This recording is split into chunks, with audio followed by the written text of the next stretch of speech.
Cette semaine, en couverture du Pèlerin, un sujet qui s'invite dans nos conversations, l'ombre de la guerre.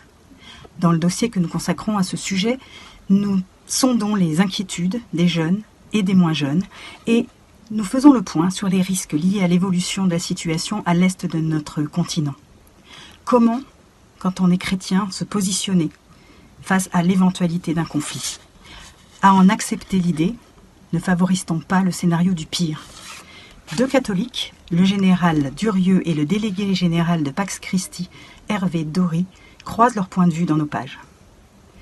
Nous poursuivons aussi notre série de rencontres de carême, placées sous le signe des combats d'espérance, avec un jeune couple frappé d'infertilité. La sincérité de leur témoignage sur les difficultés qui ont jalonné leur cheminement, depuis la difficulté à se dire l'un à l'autre leur souffrance commune, la nécessité qu'ils ont ressentie de se mettre en retrait face aux blessures infligées malgré leur entourage dans le cercle familial et amical.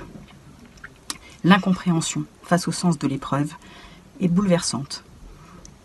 Et puis, a eu lieu la bascule, le moment où, au lieu de se demander pourquoi nous, ils se sont posé la question de comment le vivre.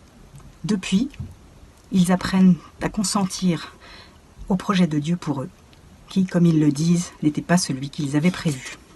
Voilà pour un avant-goût de notre sommaire. Bonne lecture et bonne semaine. Famille chrétienne vous emmène cette semaine dans le massif du Sinaï, en Égypte. C'est là que Moïse, qui menait le peuple hébreu jusqu'en terre promise, rencontra Dieu. On monte alors au sommet du Sinaï pour comprendre la quête de nombreux touristes et pèlerins. Et l'on découvre aussi à ses pieds le monastère forteresse de Sainte-Catherine, fondé au VIe siècle, le plus vieux monastère au monde encore en activité, abrite le buisson ardent où Dieu se serait révélé à Moïse. Il en est question dans la liturgie de ce 3e dimanche de Carême. Dans nos pages d'actualité, on s'interroge sur les récents massacres intervenus à Latakia en Syrie. Au cœur du magazine, focus sur les directives anticipées qui expriment nos volontés concernant les actes médicaux à recevoir en fin de vie. Et puis, nous brossons enfin le portrait de 3 sacristains, ces serviteurs de l'invisible. Comme eux, ils sont des milliers en France à servir justement discrètement leur église de quartier ou la paroisse de leur village. Bonjour, à la une de Réforme cette semaine, Réforme. Nous publions en effet un numéro spécial pour les 80 ans de notre hebdomadaire protestant, dont le premier numéro est paru le 24 mars 1945, à une époque où la guerre n'était pas encore finie et où on espérait peut-être un nouvel ordre international, celui-là même qui aujourd'hui est en train de vaciller. Alors nous revenons sur l'histoire de ce journal, vaste et belle histoire. Nous publions des messages de différentes composantes du protestantisme français, et le message du président de la République. Emmanuel Macron nous dit en effet qu'il tient Réforme indispensable au chemin français qui, depuis les Lumières, oppose volonté et fatalité, la culture à la barbarie et l'unité profonde de l'homme aux passions tristes. Ce numéro et les rubriques habituelles quand même, vous les retrouvez par abonnement ou sur réforme.net.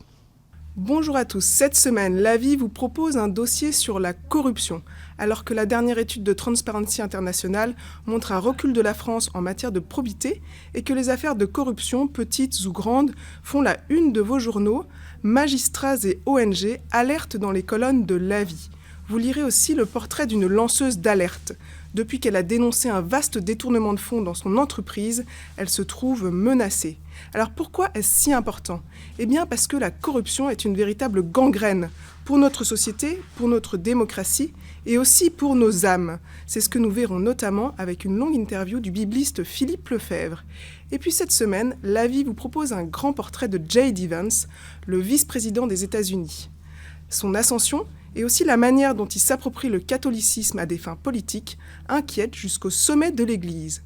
Tout cela et bien d'autres choses encore est à lire dans La Vie, en kiosque sur notre site internet lavie.fr et sur notre application mobile. Bonne semaine à tous! Bonjour, comment sauver nos églises, nos clochers? C'est la une de France Catholique cette semaine. Murs d'escalade, salles d'art contemporain, les maires ne savent plus où trouver des idées pour tenter de maintenir en vie ces lieux de culte. Eh bien, dans France Catholique, vous découvrirez les priants des campagnes qui invitent via leur association à prendre soin des églises en refaisant des vrai lieu de prière. Et puis dans France catholique également, un grand entretien avec l'écrivain américain Rod Dreher. Il est l'auteur de l'ouvrage qui vient de paraître « Comment retrouver le goût de Dieu dans un monde qui l'a chassé ». Il parle du réenchantement de notre monde occidental, c'est-à-dire croire que Dieu est vraiment à l'œuvre dans nos vies. L'exaltation du sacré et de la beauté est selon lui vitale pour la survie du christianisme. Parmi les incontournables de France catholique comme chaque semaine, le petit France Catho qui est destiné aux enfants et qui explique que cette semaine, la belle fête de l'Annonciation, le Tour de France des saints des diocèses, Alta Beauvais dans l'Oise, Sainte Angadrem protège le diocèse depuis le 7e siècle.